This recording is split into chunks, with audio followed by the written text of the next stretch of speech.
მსოფლიო ჩემპიონატის მეორე ტური ჯგუფური ეტაპის საქართველო ავსტრალია. საქართველოს რამდენიმე ფეხბურთელი ყავს ტრავმირებული კი არა დისკვალიფიცირებული, მაგრამ არანაკლები ყავს სათადარიგო და სკამიდანაც, რომ დისკვალიფიცირებულები შეცვალოს აქ კარგი შეტევა და ავსტრალია კარგ კონტრშეტევაზე გამოვიდა, უნდა ჩაუშალოთ აქ მიქაუტაძე და სამწუხაროდ წითელი ბარათი მიქაუტაძე მძიმე დანაკლისით ვიწყებთ მატჩს 10 კაცა ურჩევით. სამწუხაროა ძალიან, მაგრამ უფრო სამწუხარო ისქრება ჯარიმას თუ გაგვიტანენ და ვერ გაგვიტანეს. მაგრამ საქართველომ არაერთხელ დაამტკიცა, რომ 10 კაცასაც შეუძლია ბრძოლა და ბერუაშვილი განაახლებს თამაშს და კარგად გაუყოლა კვარაცხელია, ლობჟანიძე ჩააწოდა, ვეღარ ჩააწოდა და ავსტრალიელები გამოდიან აქ შეტევაზე, მაგრამ კვარაცხელია მიიღო, ლობჟანიძე რა კარგად შეეძლო მიღება. შემდეგი თამაში გვაქვს არგენტინასთან. მსოფლიოში საუკეთესო ნაკრები ყავს არგენტინას და ყვითელი ბარათი აზაროზე კარგია რომ აზაროვი გადარჩა და მანაც არ მიიღო წითელი. არგენტინასთან უნდა მოვიგოთ თუ არა, აქ უნდა მოვიგოთ რომ პლეი-ოფში გავიდეთ, ანუ 2-დან 1 თამაში მაინც უნდა მოვიგოთ თუ გვინდა პლეი-ოფში გასვლა მე-16 ფინალში, კი არა მე-8 ფინალში, არ მე-16 ფინალში რომელიღაცა იქნება. და აქ თამაშგარე მდგომარეობა გადაურჩით და კიდე იშვილი და ხვალ არის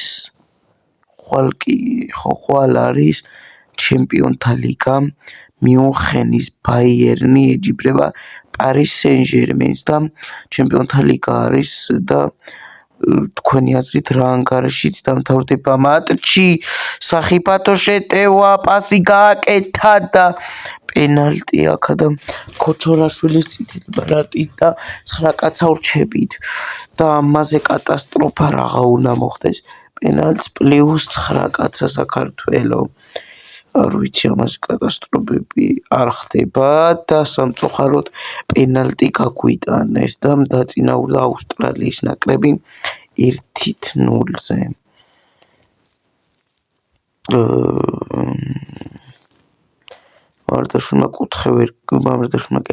ბერუაშვილმა კუთხე ვერ გამოუცნო.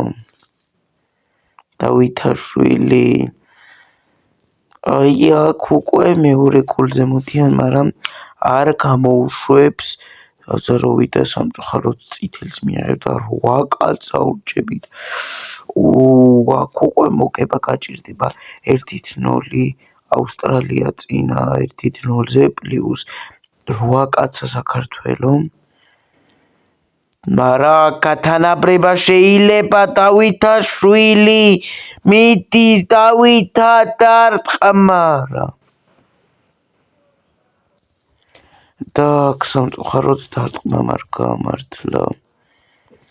გამართლა გოლი არ გავიდა და ლომინაძე დავითაშვილი კვარაცხელია დარტყმა და მიკარე მოხსნასად გადარჩა ავსტრალია. კუთხური გვექნება. დავითაშვილი ჩაწვდის და გამოიტანენ ჯარიმა სამწუხაროდ.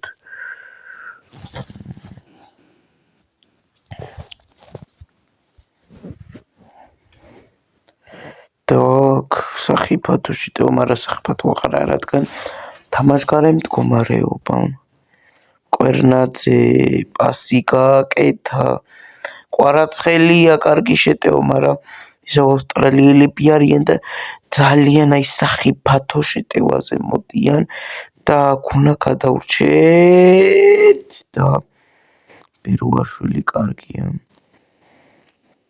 კვარაცხელია მიიღებს, მაგრამ თავის გუნდზე ამჯობინა გაკეთება.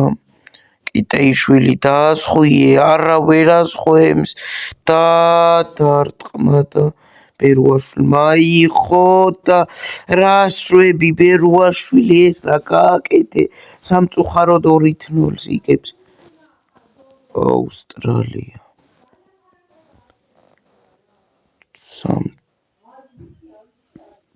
სამწუხაროდ ესეთი წუდი შეცდომა მოგვივიდა ბერუაშვილს და მსოფლიო ჩემპიონატის მერე მამარდაშვილს დავაბრუნებ ძირითადში და ბერუაშვილი გადავა ისევ სკამზე. პირველი ტაიმი აქ დამთავრდა და მეორე ტაიმიც დაიწყო.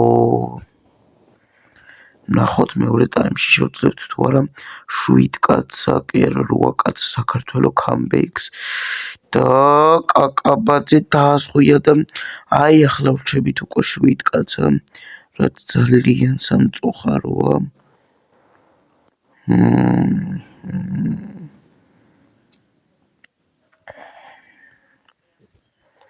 და უფრო ცუდის იქნება ჯარიმას თუ გაიტანენ, მაგრამ ძელს მოარტყეს და გადაურჩით აქ. და კარგადაც გადაურჩენილ ვარ, სახიფათოდ დაურტყია ბერუაშვილი ამოსტყორცნა ბურთს და სახიფათო შეტევა აქ ყვარაცხელია დაასხვიე ხვიჩა არა სამწუხაროდ მესამე გოლიც გაგვიტანეს და საშინელად ნადგურდებით ვაგებთ ძალიან საწყენი არის ასე არ უნდა ვაგებდეთ თან ავსტრალიასთან როცა უფრო დიდ გუნდებთან გვაქვს მოგებული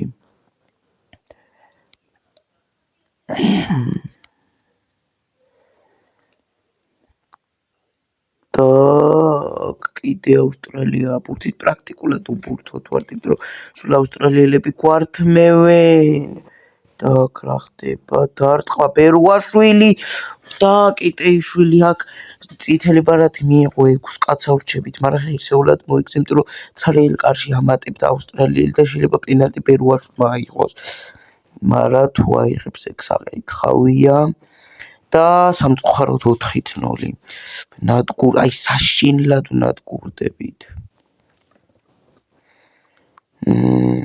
საქართველოსთვის ეს ძალიან კატასტროფა ასეთი რამე არასდროს არ მოგვსვლია სამწუხაროდ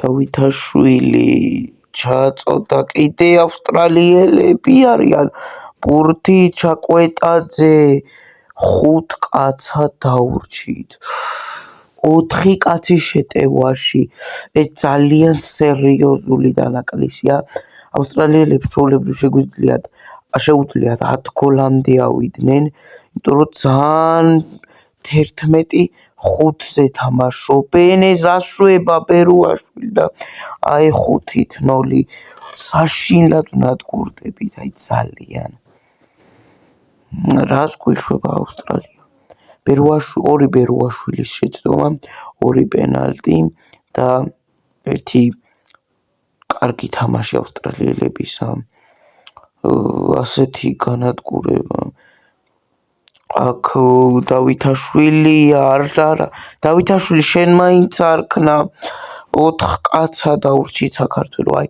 11 კაცა სამკან 1 მეკარე და 3 შეტევა რა უნდა უქნათ საქართველოს 11 კაცა ავსტრალიასთან რომელიც 5-0 იგებს იმედია დაგვინდობენ და ძალიან ბევრ გოლს არ გაგვიტანენ და ბერუაშვილი ამოარტყავს მაგრამ აქ ჩვენ აღარ გვაქვს შანსი და ავსტრალიელები მოდიან შეტევაზე ლომინაძე შენ მაინც არკლა და 3 კაცა საქართველოს მხოლოდ ლობჟანიძე და ყვარაცხელია დარჩნენ შეტევაში და ბერუაშვილი კარში ეს უკვე ძალიან კატასტროფაა ძალიან და ბერუაშვილმა იყო ჩახა აქ მოარტყა აი აქ უკვე 1 გოლი შეგვიძლია 1 მაინც გავიტანოთ მაგრამ სამწუხაროდ კარი გამოვიდა. გვიტევენ აქ ავსტრალიელები, ლობრანიძე აიღებს ამ ბურთს, გაუყოლა ხვიჩას, კარგია ხვიჩა, ერთი გოლი მაინც, მიდი ხვიჩა, მარტო ერთი გოლი გაგვატანინე. არა და ავსტრალიელები კიდევ შეტევაზე მოდიან. და გოლია გადავრჩით. გოლს გადავრჩით. ეს რა განადგურება. ძალიან ცუდ დღეში ვართ ეხლა. ამ მატჩზე რო აღარ ვილაპარაკოთ, ამ მატჩზე მოგების კი არაფრის ლაპარაკიც უკვე ზედმეტია, ყველაფრის ლაპარაკი ზედმეტია ამ მატჩზე, მაგრამ არგენტინასთან რაღა უნდა ვქნათ. 3 კაცს დავრჩით, ბეროაშვილი, მიქაუტაძე, კვარაცხელიას გარდა სხვა ყველა დისკვალიფიცირებული გვყავს, რამოდენიმე ფეხბურთელი დაგვსვია, ეგეც უმეტესი დაცვა. რა უნდა ვქნათ ამ ფეხბურთელებით? და ბეროაშვილმა აიღო, კვარაცხელია, თვითონ ბეროაშვილიც ამოვა შეტევაში, მაინც წაგებული გვაქვს და რა აზრი აქვს, კარში იქნება თუ არა, იქნება ცოტა მოგვეხმაროს და გოლსაც თუ გაიტანს, ეგ საოცრება. ბეროაშვილი წაართვეს, არა არ წაართვან ბეროაშვილს, არა სამწუხაროდ ცარიელია კარი და აქედან თუ მომდება გააგდებს და სამწუხაროდ მე-6 გოლიც გაგვიტანეს. და საქართველოს უკვე ძალიან სერიოზულად განადგურდა. ძალიან დიდი მწუხარება. აზრი აღარ აქვს აღარაფერს. 3 ქულა დაკარგულია, 6 გოლი გაუშვით, სასტიკად გავნადგურდით და რავი, რა ვქნათ ახლა არგენტინასთან.